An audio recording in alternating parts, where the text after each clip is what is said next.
Hi friends, இன்றைக்கி நம்ம பார்க்க போகிற ஹோட்டல் வந்து ஏர்போர்ட் வயர்லெஸ் ரோட்டில் எண்டில் திண்டுக்கல் ஏஆர் பிரியாணி. இந்த ஹோட்டலில் தான் நம்ம சாப்பிட போகிறோம். ஆக்சுவலி இதில் வந்து நம்ம ரிவ்யூ கொடுக்கணுன்னே போகல. ஃபஸ்ட்டு இதை ஓப்பன் பண்ணியிருக்காங்க. ஓப்பன் பண்ணி ஒரு 1 வீக் இருக்கும். ஸோ இதில் என்னென்ன டிஷ் இருக்குதுன்னு பார்க்கலாமா? ஸோ வெளியவே டிஸ்பிளே பண்ணியிருக்காங்க, இந்தந்த டிஷ் தான் இருக்குது அப்படின்ட்டு. இன்னும் ஃபுல்லாக அவங்க செட்டப் பண்ணி முடிக்கலை. பட் இருந்தாலுமே நம்ம ஃப்ரண்ட் எண்ட்லாம் நல்லா இருக்கு இல்லையா, செடிலாம் அழகாக நீட்டு வச்சு க்ரீனரிலாம் வந்து நல்லா ப்ராப்பராக செட் பண்ணியிருக்காங்க. இப்போ தான் செட் பண்ணிகிட்டு இருக்காங்க ஒவ்வொன்றும். இது புது ஹோட்டல்ன்றனால நம்ம எல்லாமே பர்ஃபெக்டாக இருக்கணும் அப்படின்றது நம்ம எதிர்பார்க்க முடியாது. ஸோ புதுசு நம்ம வந்து உள்ளார போகலாம் வாங்க. உள்ளார பார்த்தீங்கன்னா ஆம்பியன்ஸ் பார்த்தீங்கன்னா லைக் ஒரு ஃபேமிலி, ஒரு அட் அ டைம் வந்தீங்கன்னா ஒரு கீழே மட்டுமே வந்து பார்த்தீங்கன்னா ஒரு 10 to 15 மெம்பர்ஸ், ஒரு 4-5 டேபிள் இருக்குது. ஸோ அதை வந்து நம்ம ஃபுல்லாக நம்ம காமிச்சிருப்போம். ஸோ இப்போ வந்து பார்த்தீங்கன்னா ஃபுல்லாக எல்லாம் இல்லாமல் நம்ம ரவுண்டாக எல்லாம் இப்போது அழகாக நீட்டாக போட்டிருக்காங்க. ஸோ இதில் தான் சர்வ் பண்ண போகிறாங்க. நம்ம மெனு பார்த்தீங்கன்னா ஒவ்வொன்றுமே வந்து ஆல்ரெடி நம்ம ஷார்ட்ஸில் போட்டிருக்க மாதிரி அதோட ரேட்டுமே இப்போ வந்து காமிச்சிருக்கோம். நம்ம மெனு பிரியாணி இப்போ தான் வந்து இவங்க இதில் உள்ள எல்லா டிஷ்ஷஸுமே வந்து இல்லை இப்போதைக்கு அப்படின்ற மாதிரி சொல்லியிருந்தாங்க. பட் ஓகே, இல்லை அவங்க இப்போ தான் ஸ்டார்ட் பண்ணியிருக்காங்க. ஸோ நம்ம வந்து ஒரு சிக்கன் பிரியாணி, ஒரு மட்டன் பிரியாணி, ஒரு ஃபிஷ் ஃபிங்கர் ஆர்டர் பண்ணியிருந்தோம். அழகாக சின்னதாக வந்து ஒரு வாளியில் ரைத்தாவும் கத்திரிக்காய் தூக்கும் இந்த மாதிரி கொடுத்துட்டாங்க. ஸோ நம்ம வந்து மட்டன் பிரியாணி வந்து போட்டு டேஸ்ட் பண்ணலான்ட்டு பார்த்தோம். ஸோ பார்த்திங்கன்னா நம்ம ஃபர்ஸ்ட் டைம் ட்ரை பண்ணும்போது ஓகே அப்படின்ற மாதிரி தான் தோணுச்சு.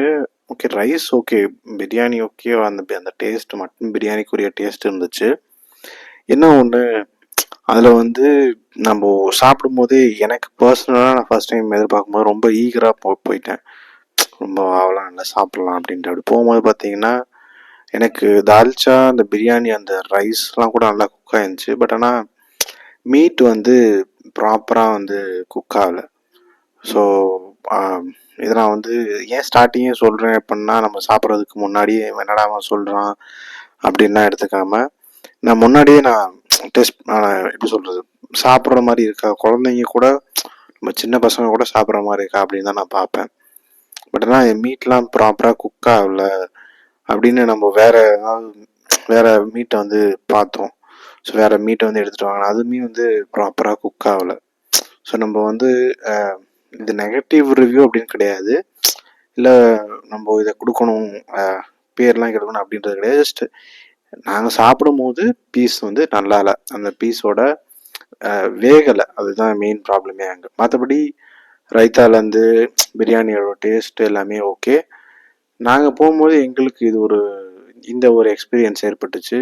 இதுவுமே பார்த்தீங்கன்னா ஃபிஷ் ஃபிங்கருமே பார்த்தீங்கன்னா அந்த டாப் கிளாஸாக இருக்குது அப்படின்லாம் சொல்ல முடியல. மயனைஸ் ஓகேவாக இருந்துச்சு, பட் ஃபிஷ் ஃபிங்கர் ஓகே சாப்பிட்லாம். ஆனால் அந்த ஆயில் ஸ்மெல்லாம் வந்து கொஞ்சம் இருந்துச்சு அதில் ஃபிஷ் ஃபிங்கரில். டேஸ்ட் கூட அவுட் ஆஃப் 10 பார்த்தீங்கன்னா ஒரு 5 தான் கொடுக்கலாம். பீஸ் நிறைய இருந்துச்சு நான் அதில் பார்த்தீங்களா பீஸ். ஆனால் அது ப்ராப்பராக வேகலை பார்த்தீங்களா. நான் ரொம்ப கஷ்டப்பட்டு அதை வந்து ரொம்ப பிக்க வேண்டிய நிலைமைக்கு இருக்குது. ஸோ அதனால தான் நான் வந்து அவுட் ஆஃப் 10 வந்து 5 கொடுக்குறோம்.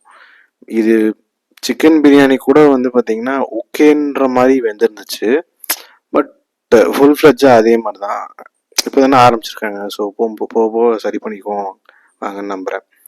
இந்த ரிவ்யூ வந்து நான் யூடியூப்பில் மட்டும் கொடுக்கல, ரிவ்யூ போட போகிறேன்னு சொல்லி அவங்கள்ட்டையும் வந்து சொல்லி இந்த மாதிரி தான் இருக்குதுன்னு சொல்லி அங்கேயே டைரெக்டாக ரிவ்யூ கொடுத்துட்டு தான் நான் இங்கே அடுத்தது இந்த ரிவ்யூ போடுறேனே. ஸோ இதனால் வந்து நெகட்டிவ் ரிவ்யூஸ் கொடுக்குறான் அப்படின்லாம் எதுவுமே கிடையாது. பார்த்தீங்கன்னா நாங்கள் பீஸ்லாம் சாப்பிடாம அப்படியே வச்சுட்டு வந்துட்டோம். ஏன்னா சாப்பிட்டு நாளைக்கு டைஜஸ்ட் ஆகாமல் ஏதோ ப்ராப்ளம் வர்றதுக்கு இதுதான் பெஸ்ட்டு.